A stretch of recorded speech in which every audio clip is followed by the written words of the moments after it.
Graça e paz a todos, amém? Nesse momento, quero que você curta, comente, compartilhe com pelo menos 3 amigos seus aí nas suas redes sociais. E nós vamos aqui falar da palavra de Deus no livro de Romanos, capítulo 3, versículo 9 em diante. Está escrito assim: todos os homens estão debaixo do pecado. Pois que somos nós mais excelentes?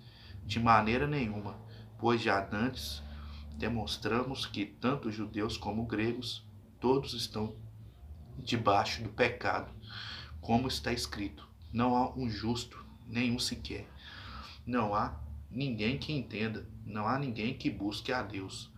Todos se extraviaram e juntamente se fizeram inúteis. Não há quem faça o bem, não há nenhum sequer, nenhum só. A sua garganta é o sepulcro aberto, com a língua tratam enganosamente, peçonha de áspides estão debaixo de seus lábios, cuja boca está cheia de maldição e amargura. Os seus pés são ligeiros para derramar sangue. Os seus caminhos a destruição e miséria, e não conhecem o caminho da paz. Não há temor de Deus diante de seus olhos. Não há temor de Deus diante dos seus olhos. Aqui, para fechar essa leitura que nós fizemos, claro, tem o capítulo, além desse capítulo aí, 3, a gente leu do versos 9 até o 18, ainda tem o versículo 19 e 20 aqui desse contexto, e nós vamos mencionar no esboço da palavra. Paulo aqui se referiu, no livro de Salmos, capítulo 14, versículos 1 até o 3, ao dizer: não há nenhum homem justo, não há nenhum justo sequer, não há ninguém, não há quem faça o bem, não há sequer um só. Então, isso significa que ninguém é inocente, ninguém é imune de pecar, de falhar, de errar. Todas as pessoas são valiosas aos olhos de Deus, porque Ele nos criou a sua imagem e semelhança e também nos ama da forma incondicional. Mas ninguém é suficientemente bom diante de Deus, porque bom, só Ele é bom, só Ele é justo, só Ele é fiel, só Ele é santo. Mas nós devemos dedicar, esforçar para fazer algo que agrada a Deus. Embora sejamos valiosos, cedemos ao pecado, mas Deus, por intermédio de seu Filho Jesus Cristo, redimiu-nos e oferece-nos uma oportunidade de perdão caso nos voltemos para Ele com fé. Então Deus, ele perdoa o pecador que está se arrependendo, que se arrependeu dos seus pecados. Então, quando a pessoa se volta para Deus, não é só levantar a mão para cima e falar que é crente, né? Carregar a Bíblia do braço, né? Colocar a Bíblia ali, levar para a igreja, somente só sentar nas cadeiras da igreja e ouvir. Não. Servir a Deus, agradar a Deus, voltar-se para Deus é fazer aquilo que Ele ordena, é amar o próximo, amar a Ele, né? É fazer a vontade do Senhor mesmo, de verdade. Paulo aqui usou textos, também Atos, comparando a dos Salmos, como falamos, e para mostrar que a humanidade é pecadora e inaceitável perante Deus. O ímpio se faz, acha que não existe Deus, não acredita em Deus, mas a igreja do Senhor, ela pode errar, falhar, mas a igreja do Senhor reconhece que existe um Deus que perdoa, que liberta, que transforma. Por isso a diferença, porque Deus é com a igreja, porque a igreja clama por Deus e o ímpio não clama por Deus. Alguma vez você já analisou a si mesmo da seguinte maneira: bem, não sou tão mal assim, ou até que sou uma pessoa muito boa? Em caso afirmativo, leia novamente esses versículos de Romanos e veja se algum deles se aplica a você. É aquelas pessoas, né? Eu nunca pequei, eu nunca errei. Porque tem pessoas que acham que só fumar e beber que é errado. Talvez vai fazer mau juízo, né, a outras pessoas, muitas vezes é desprezar o pobre, o desvalido, aquelas pessoas que estão sofrendo, quando a gente esquece até de cumprimentar as pessoas, de orar pelas pessoas que estão abandonadas, né? Quantos, né, estão passando necessidade e esquecemos de estender a mão quando a gente tem condição para ajudar e não ajudamos. Mas se a gente tem a palavra de Deus, a gente tem que lançar a semente no coração para germinar, para produzir frutos. Amém? Olha a palavra. Você já mentiu? Você já mentiu? Ofendeu os sentimentos de alguém com suas palavras ou tom de voz? Foi áspero com alguém? Você se ira com aqueles que discordam totalmente das suas palavras? Em pensamentos, palavras e atos, você, como todo mundo, é culpado perante Deus. Então a gente vê aqui, ó, que todos falham. A gente não falha em palavras, falhamos em pensamento. Talvez em ações, coisas que Deus não agrada, né? Muitas das vezes o adversário coloca, vai plantando uma semente, a raiz da amargura, e a gente vai aceitando. E assim a gente só vai diluindo, né? Em vez de fluir o rio de Deus no nosso coração, né? A presença de Deus em nós, a gente vai diluindo e vai deixando o mal brotar no nosso coração. A gente tem que expulsar o mal, não dar lugar para Satanás, amém? Graças a Deus, aleluia. Deve lembrar-se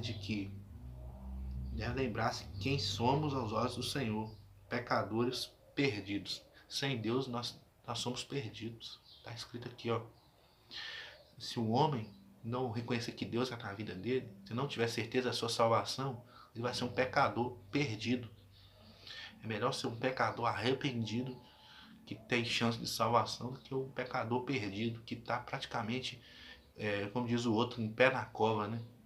Perto de ser condenado. Porque quem é ímpio não tem nada a perder, não. Está agradando a Satanás, se não arrepender, não converter, vai perder a salvação mesmo. Então isso está escrito na Bíblia, não é julgamento, é registro da Bíblia. Todo o fim daquele que não serve a Deus, que despreza a Deus e critica o servo de Deus, porque às vezes chama a gente de tolo, chama a gente disso e daquilo, mas o Senhor que cobra, o Senhor que dá a recompensa a cada um. Quem serve a Deus pode ficar tranquilo, a sua vitória já é garantida. Não negue que você é um pecador. Não negue. Antes, permita que a sua desesperada carência o conduza a Cristo. Então a gente tem que ser dependente de Deus. Tem pessoas que têm vergonha de falar que é dependente de alguém. Porque muitas pessoas crescem, falam, agora eu quero ter minha própria independência. Agora eu não quero depender de ninguém. Quando os filhos, né, crescem, ficam de maior, pensam, né, muitas das vezes dessa forma, né? Quem é jovem, todos nós, né? Com certeza todo mundo já pensou, agora eu vou ter minha liberdade, né? Mas a liberdade nossa está em Cristo. Então a gente tem que suprir as nossas carências, necessidade na pessoa de Cristo, porque só Ele pode corresponder a nossas demandas, né? Só Ele. Na última vez que alguém o acusou de uma falta, qual foi a sua reação? Negar, justificar ou defender-se? No dia do juízo, o mundo inteiro ficará silencioso perante o Deus Todo-Poderoso. Não restará desculpa ou argumento. Hoje em dia, quando as pessoas chamam a atenção do outro, as pessoas procuram se defender. O que mais a gente vê? É difícil, né, alguém se reconhecer, né? Alguém falar assim, ó, justificar.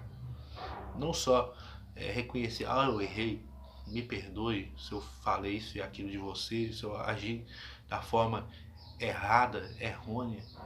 Mas não, as pessoas procuram, às vezes até mãe, né, a temer ao homem, né, em vez de temer a Deus, né, procura negar também. Falar, eu não fiz isso não.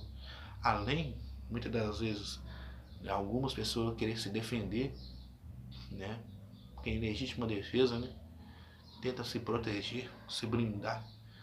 Outras pessoas procuram negar, falar que é mentira, que é engano, que a pessoa viu, que alguém falou, mas bem-aventurado aquele que confessa, aquele que sabe que errou e tem que consertar. Em sua vida com Deus, você desistiu de defender-se e aguarda a decisão dele? Se não o fez, pare agora e admita seus pecados. Se já fez, há boas novas para você. Então, em Deus, não precisamos nos defender, propriamente dito, quando as pessoas nos perseguem. A gente tem que deixar na mão de Deus, é Ele que nos defende, nos protege e livra do mal. Nesses versículos aqui, vemos duas funções da lei de Deus. Primeiro, elas nos mostram onde erramos, por isso que existe lei, para a gente saber aonde a gente está indo, aquilo que a gente está fazendo, né?